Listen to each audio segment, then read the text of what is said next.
I would like to know whether do you have a side hustle? Do you have a passive income? Do you have a second job? Do you have any other source of income aside from what you are currently doing? Ang hirap.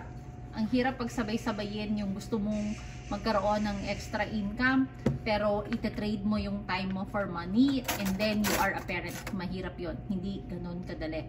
Like me, to those who doesn't know me, my name is Melissa. I'm originally from the Philippines.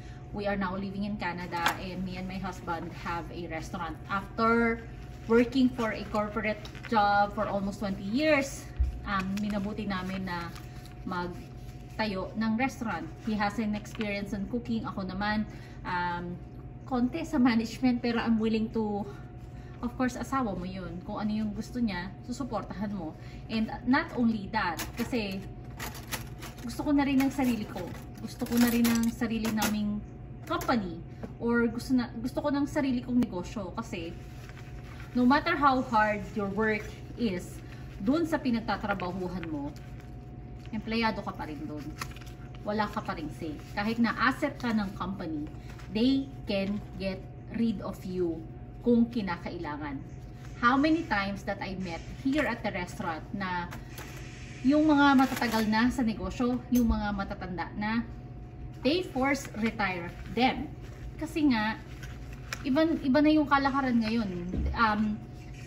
Young blood bring more ideas to the company. And syempre, iba na yung energy mo when you were 20s and then now 40s and above. Especially yung mga may edad na talaga, yung age of retirement. So, ayokong mangyari sa akin yun. Ayokong magstay lang dun sa ganong pagkakataon na dahil hindi ako nag-take ng risk, dahil nag-stay ako dun sa comfort zone ko, dun na kaming dalawa. So, me and my husband took the risk. Yes, it is a leap of faith. Kasi hindi namin alam kung paano tatakbuhin or tatangkilikin ng tao yung restaurant namin. Makakasurvive ba kami? Makukuha ba namin? So, it is really a leap of faith kasi both of us, me and my husband, have a good company. Parehas kaming stable. He is working in a company that have very good or great benefits. Ako naman, ganun din. I am, sabihin mo na nandun ako sa height ng career ko. And then, the opportunity comes na in-offer yung restaurant. And then me and my husband decided to like, okay, let's do it. And then, to make the short story short, so nandito kami na sa restaurant and we survive. Tapos, ang mahal na ng mga bilihin. Inflation is there already. Parang ang hirap makakope up dun sa mga gusto mong mangyari. Let's say, gusto mong bigyan ng comfort naman yung mga pamilya mo sa Pilipinas. Let's admit it. Nung nag-immigrant ka sa ibang bansa, kami, dito ng asawa ko, kami lang talaga, wala kaming aasahang iba. So we really have to put hard work on it. Tapos, kung kailangan naming tumulong sa Pilipinas, kailangan naming mag-extra income. Ang hirap kasi nakakapagod. At the same time, you have your own family who's actually also depending on you.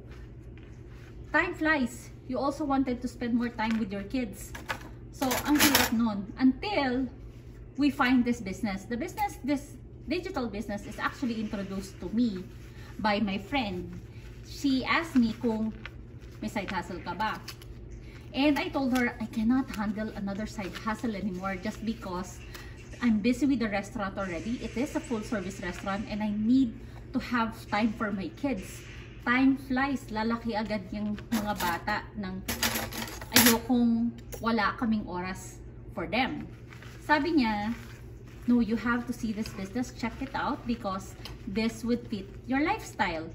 You could work at your own terms, everything is provided. Sabi ko, wala akong, kung sales yan, wala rin akong time, wala rin akong market. Ang konti lang ng market ko. And then she said, no, it's global. The company that you are going to affiliate is a high-ticket company and it's global. You are going to use social media to leverage your business. So you don't need to offer, you don't need to like bug your friends and family to have business with you, because you have to use the social media to leverage this business. And then because social media is globally, you could spread the words about your business. So I studied the business, I learned from it, I completed my sales funnel. The sales funnel is actually like the email marketing. I set up my website, binild up ko siya. The training is actually a beginner's friendly, kasi wala naman akong alam sa digital marketing. I don't know anything about online marketing. I don't understand everything about online. Wala akong alam dyan. Kaya kailangan pag-aralan ko pang mabuti kung panong business ba to. So actually this business is, like I mentioned, we are an affiliate of a high-ticket company who has been there for more than 50 years now. So there is a solid foundation. So I studied it, and I learned that I could work at my own terms. Like right now, it's a little quiet at the restaurant, and then while doing this, na nagpe-prepare kami sa dinner rush, I am doing the digital business. And at the same time, because my email automation is already set up, which I set up like on the first week that I started my business, it's running in the background na. So if someone sees my ads or this video and they would like to inquire, there is an automation system that has already been set up. Yun na yung magre-reply sa inquiry na yon. And aside from that, once I find my time, doon ako ngayon makikipag-contact doon sa aspiring entrepreneur. Again, this business is not designed for a 9-to-5 job. This is actually for entrepreneur. Doon sa mga gustong, they want to do something outside of their comfort zone. They want to do something out of the box.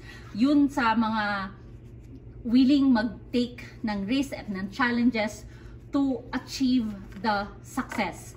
Okay, last time I was on my TikTok feed, and of course nakita ko yung mga local celebrities sa Pilipinas na nagla-live selling sila. You know, come to think of it, do you think they don't have investment? Do you think they don't have money? But what are they doing on live selling? Aside from the fact that they are enjoying live selling, of course, pera. Kumikita sila doon. They are not going to focus their time if doing something that it will never make them money. Andun yun eh. So, sila nga, nandun sila nga. They are making the use of their time. They are making income producing activity.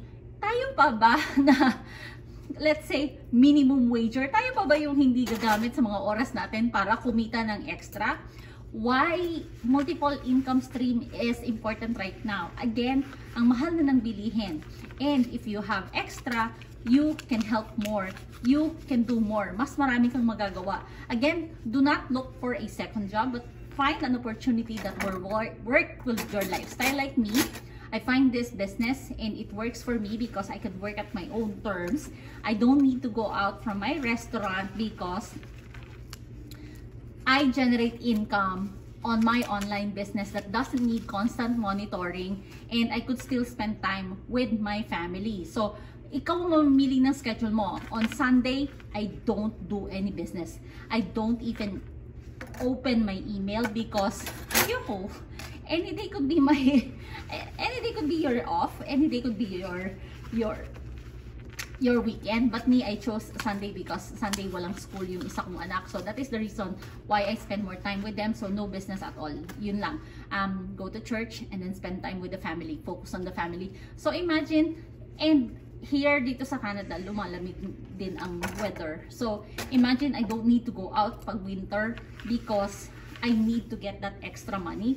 Hindi ko ginagawa yun. Wala ang ganon. So yes, if you are looking for a side hustle or an extra income that will work for you, na hawak mo pa rin ang oras mo, you let me know. Again, this is not designed for you to work like 9 to 5. This is for those aspiring entrepreneurs na gustong mag-start ng business nila online.